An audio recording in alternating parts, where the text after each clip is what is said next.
Mango phirni देखने में इतनी खूबसूरत लग रही है, खाने में तो बहुत ही स्वादिष्ट है ये। आप भी अपने घर इस गर्मी ज़रूर बनाएं आम की ये रेसिपी और ज़रूर खाएं। तो फ्रेंड्स, इसे बनाने के लिए हमें बहुत ज़्यादा चीज़ों की ज़रूरत नहीं है। बनने में भी ये 10 मिनट में बनकर तैयार हो जाता है।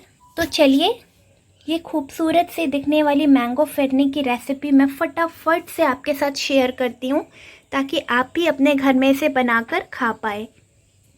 Hello friends, welcome to Rupa's kitchen. Rupa's kitchen में आप सभी का बहुत बहुत स्वागत है। आज हम बनाने जा रहे हैं फिरनी। अब गर्मी का सीज़न है तो मैंगो की ही फिरनी बना लेते हैं। फिरनी तो हम कई तरीके से बनाते हैं, पर आज हम बनाएंगे स्पेशल मैंगो फिरनी। आप इसे किसी भी पार्टी में डेजर्ट के रूप में सर्व कर सकते हैं। बहुत ही टेस्टी लगती है ये। जब भी आपका मन हो कुछ मीठा खाने का, फटाफट से इस फिरनी को बनाइए और खा लीजिए। तो चलिए, मैंगो फिरनी बनाने के लिए हमें जिन इंग्रेडिएंट्स की ज़रूरत है मैं फटाफट से आपके साथ शेयर करती हूँ। सबसे पहले तो भाई हमें मैंगो ही चाहिए। मैंगो हमने इस तरह से कट कर लिया है और यहाँ पर हमने क्यूब शेप में भी कट किया है। क्यूब शेप में इसलिए कट किया है क्योंकि हम इसे बाद में गार्निश में यूज़ करेंगे। यहाँ पर हमने 4 टेबल स्पून शुगर ले लिया है। यहाँ राइस को 1 आवर पहले ही सोक करके रख दिया था।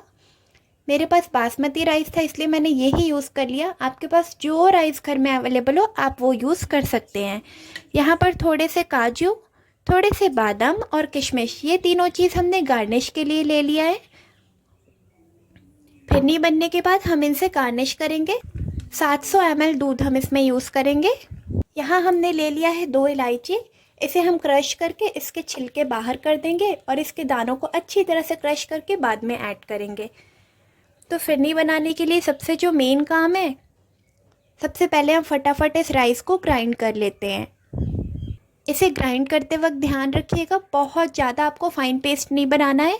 हल्का सा चरंग करते हुए पीसिएगा। जिस तरह आप शेक बनाते हैं या फिर छाछ जब आप बनाते हैं, सेम प्रोसेस आपको फॉलो करना है। यहाँ हमने फिरनी को पीस कर तैयार कर लिया है। देख सकते हैं आप, हल्का सा दरदरा पीसा है हमने। तो चलिए फटाफट से हम सबसे पहले इस दूध को गर्म होने के लिए रख देते हैं कढ़ाई में। यहाँ दूध में उबाल आने लग गया है। अब हमने जो चावल को पीस के रखा था वो हम इसमें ऐड करते जाएंगे। को डायरेक्ट एक साथ पूरा चावल नहीं ऐड करना है, हल्का सा ऐड करना है, फिर इस तरह से चलाते जाना है। फिर थोड़ा सा ऐड करिए और फिर चलाते जाइए। लास्ट में पूरे चावल को ऐड कर देते हैं और फिर अब इसे आपको थोड़ी देर तक लगातार चलाते ही रहना है।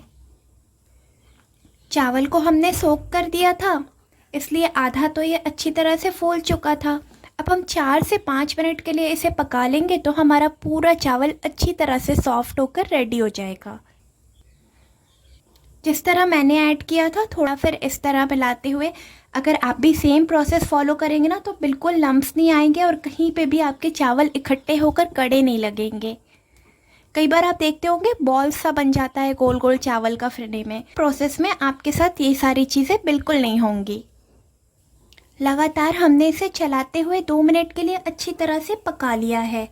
बस अब हमें क्या करना है, फ्लेम को मीडियम लो फ्लेम पर रख देना है और इन्हें 2 से 3 मिनट के लिए वापस से अपने से अच्छी तरह से पक जाने देना है। हमारी फिरनी पक रही है अभी। जब तक हम इसमें जितना भी आपको शुगर पसंद हो आप ऐड कर लीजिए। मैं यहाँ 3 टेबल स्पून ऐड कर रही हूँ। वापस से इसे मिक्स कर देते हैं और कंटिन्यू इसे पकने ही देते हैं। वहाँ हमारी फिरनी पक रही है, तब तक हम एक जार ले लेते हैं। हमने जो मैंगो को इस तरह से क्यूब शेप पे कट करके रखा था ना, उसका हम एक फाइन पेस्ट बना लेते हैं। आप ध्यान रखें, आम आपको रेशो वाले नहीं यूज़ करने हैं। जिनमें रेशे निकलते हैं वो आम नहीं यूज़ करने हैं। तो चलिए इसका भी एक फाइन पेस्ट बना लेते हैं। यहाँ फाइन पेस्ट बनकर रेडी हो चुका है। इसे एक बाउल में निकाल लेते हैं हम।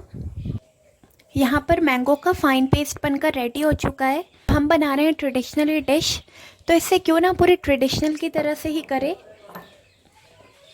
इस तरह का एक ओखली ले लेते हैं और हमने जो इलायची लिया था, जैसा कि मैंने आपको बताया था, इसका अपर पार्ट हम साइड कर देंगे और सीड का यूज़ हम करेंगे।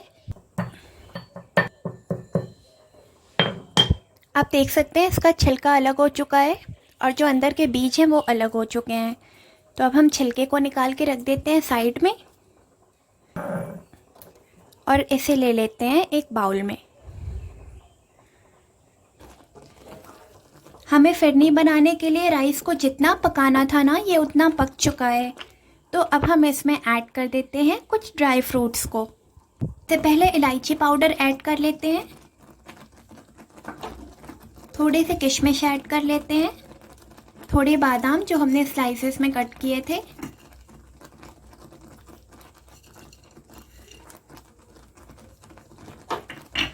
थोड़े काजू। अब गैस को कर देते हैं ऑफ।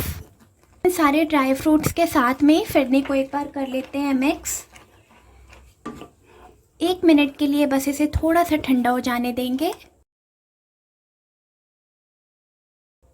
हम इसे ठंडा इसलिए कर रहे हैं क्योंकि ये थोड़ा सा जैसे ही ठंडा होगा हल्का सा और थिक हो जाएगा, और फिरनी तो थोड़ी थिक सी ही अच्छी लगती है खाने में। यहाँ फिरनी हो चुकी है हल्की सी ठंडी। तो सबसे पहले हम थोड़ी सी फिरनी को अलग से निकाल लेंगे क्योंकि हम इसे सर्व करेंगे 2 टाइप से। अब हमने जो मैंगो का पेस्ट बनाया था इसे हम इसमें ऐड कर लेते हैं और अच्छी तरह से कर लेते हैं मिक्स। यहाँ फिरनी हो चुकी है ठंडी, तो अब हम इसे सर्व कर लेते हैं बिल्कुल ट्रेडिशनल तरीके से, क्योंकि हमने बनाया है ट्रेडिशनल रेसिपी। ट्रेडिशनली फिरनी को मिट्टी के इस तरह के सकोड़ों में ही सर्व किया जाता है, तो हम बिल्कुल देसी स्टाइल में ही इसे सर्व करेंगे। तो चलिए अपने सकोड़े में फिरनी को भर लेते हैं।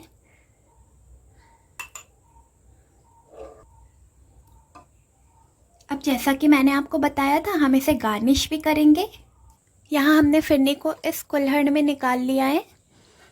हल्का सा हम इसे गार्निश कर देते हैं ड्राई फ्रूट से, थोड़े से किशमिश, थोड़े से बादाम और थोड़े से काजू, प्लस हमने जो मैंगो को क्यूब शेप में कट करके रखा था उन्हें भी हम ऐड कर लेते हैं। बहुत ही यमी सी फिरनी बनकर रेडी हुई है।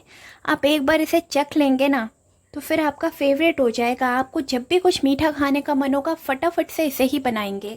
हमने थोड़े से फिरनी को इस तरह से साइड में रखा था थोड़े डिफरेंट वे में गार्निश के लिए। सबसे पहले एक सर्विंग बाउल ले लेंगे,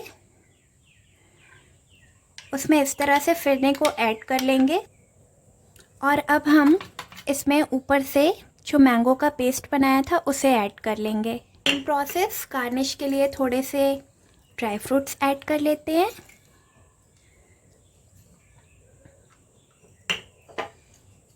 लास्ट में काजू, मैंगो पल्प भी।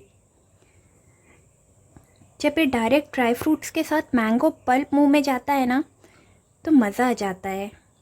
आपको पता है मैंने इस तरह से गार्निश क्यों की? रुकिए मैं आपको अभी दिखाती हूँ। ये देखिए फ्रेंड्स, ये कितना डिफरेंट तरीके का दिख रहा है। नीचे वाइट, ऊपर येलो, खूबसूरत सा दिख रहा है हमने जो इसे सर्व किया है।